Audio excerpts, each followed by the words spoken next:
One tooth from a prehistoric pig. Oops. Okay. Well, anyway. So what did they do? By the way, all of before, big hype in the newspaper. Big hype on the media. Everywhere you would look. Nebraska man approves of human beings as the devil bear. Okay. Good. But when they discovered a mistake, did anybody say one word anywhere in any media, any publication? Did anybody write any doctor's thesis about liars and fakers? No. Silence. Why? Hidden agenda. There's a hidden agenda behind all of this. I'm going to tell you what it is real clear. There's a word in the Arabic language, asabiya. Asabiya is what it's really all about. Prejudice, racism. Islam is forbidden. I'm disappointed when I hear a lot of the Muslims from other countries ask me about the people who enter Islam. We have a huge number, by the way, all over the world are coming into Islam these days. And I don't say that to just throw that out as a commercial or anything. Just telling you it's happening. It's a real happening. Tens of thousands of people have entered into Islam in the last few years. And I have witnessed this with my eyes and that camera too, just in case you doubt it. And there's some tapes there you can watch and do it.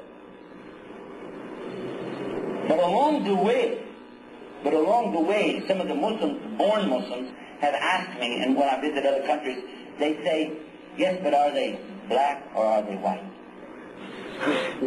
For a Muslim, a dear friend of mine from Egypt, I was eating with him last night in his home, and he said, somebody asked me a question and I don't know what to say to them. I said, what did they ask you? He said, well, somebody from my country asked me about Muslims coming into Islam in America, and they said, are they mostly black or white? He said, I never thought of this color in my life. My whole life, I never thought about a Muslim having a color. But where you find that is where you have what we'll call, excuse me for saying this, Western mentality. We're using that term, and I'm going to actually tell you, and again, I'm going to introduce a little subject tonight, and over the time that I'm here, I'm going to be expounding on these things and try to bring some proof. It reminds me of a prison, you know that? I guess it does you too sometimes. Oops.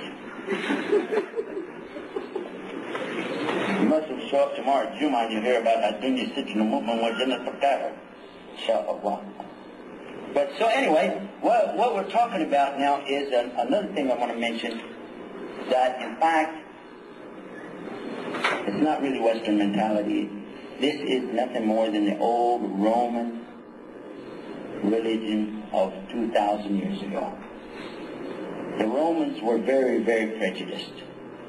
And they thought they were better than the other people on the earth. And wherever they went and they spread their civilization, one of the things they did was force people to enter their religion, or they couldn't be a full Roman citizen. You could keep your other religion, but you couldn't be a citizen. Or you could join in and still sneak over and do your other religion on the side, but you needed to join the Roman religion. That same disease has manifested itself right over here. We call it the free enterprise system, but if you look at it real close, you'll find that a lot of what we call Western mentality, Western society, has its basis in a far, far, far more ancient source. And that, again, is not my topic tonight. I just touch on that. Actually, tonight's program is to introduce you to some of the talks that we'll be having between now and Sunday night. So, Sunday night or Saturday night? Saturday night. Sorry about that.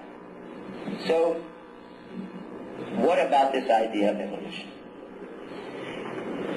Can something evolve into something else? One of the things that they talk about in evolution is this concept of something exploding. And this mass explodes, then it kind of like expands all over the universe. Somehow one of the planets, by one of the suns, is covered all over with water, and a blue-green algae comes up out of the water after it's there for a period of time. Then something has to come along and eat that. And then those things that are eating that, some kind of amoeboids or whatever, something has to come along and eat that. And then something bigger has to eat that. Where are these things coming from? This is amazing. And they gloss it. Go read the books. Go back and look at your science books again and see what they say. They use statements that sound like he said something. He didn't say anything. He just said, like, I don't know, but he said it in such a way that it sounded like, oh, yeah, that's a fact. The next concept is that these things in the water, we would call them fish, right? Something live in the water, reptiles or fish or something. All of a sudden, how do we get them on the land? That's pretty good. I like the way they do this. First, there's one idea. They become birds. How do they become birds? Well, you know, there's something like just going over the top of the water and they're trying to jump up and get it. Well, what's that thing all of a sudden that's on top of the water that's flying up there? What's that? Well, those are flies. Where'd they come from? Oh, well, you know. But now the fish is going to jump up in there, and he keeps jumping up in there until someday they come up with these wings. That's pretty good. And somehow, a reptile, now a reptile, does anybody know about reptiles? This is cool. Reptiles are dense. They're very dense creatures. You know that? A snake is not very big, but if you weigh him by his size, he's heavy. Dense. Birds cannot be dense, so they can't fly. Their bones are hollow. Do you know that? Bird bones. I didn't say bird brains, by the way. Bird brains are also hollow. That's what it says. Bird bones are hollow. How all of a sudden this reptile loses his density and now he can just jump out here and he's flying? Wait a minute. And his lungs. Do you know the difference between the lungs of a bird and the lungs of a reptile? Inside the water, they have to have lungs which are more like the type that we have, where they come down into little sacs, you know what I'm saying? But a bird doesn't work that way. It kind of goes through like an exhaust. It goes straight through. It's a totally different setup for a bird than it is for a human being, and definitely for a reptile. How do you justify that? Evolution. Oh, okay. Sorry. Oh, what's the matter with me? But if I use the name of my religion to cover up something, you won't accept that. So I say, well, a man can be born from a woman with no father. You say, how? I say, Islam. And you say, oh, okay. Because Islam teaches that. Islam tells us something even more amazing. That the first human on the earth was very, very big. He was huge. And he was only one. And he was created without a mother or a father. He was created by God, who just blew life into him. And if you question it, I'll just say Islam, and you'll go, oh, okay. Because if you want me to believe your religion, and you just say evolution, oh, okay. The only reason evolution really hangs together, read this book. You got to read it. Trust me. If you don't like it, I'll give you $10 back. You got to like this book. Because, this is what he explains in here very clearly. Why do you think this Darwinism, quote unquote, this idea of creationism versus evolution, why do you think this is such a big point? Because underneath it is materialism. Materialism. This means a class of people who want to rule the rest of the people.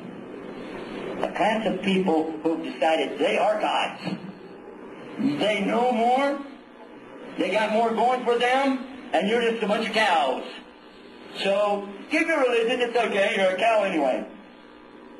You're just a monkey, okay? I'm a higher monkey, up higher on the evolutionary scale than you. Some of the things that they taught us when I was young in school was that black people were not evolved as much as white people. You ever hear that? Man, you didn't live in the South. KKK will tell you that quick. They got all kind of pamphlets about that. They show black men walking along, dragging his nose and say, oh, like that. Why? It's not about religion. It's not about science. It's about do-re-mi. It's about control. Because it becomes okay, you can justify when you talk about the Native Americans that were in this country whenever my ancestors came over here and colonized them and civilized them. That's what they called it. We colonized them. Anybody know what scalping is? Not football tickets, I'm sorry. Sorry. Scalping. What am I talking about scalping?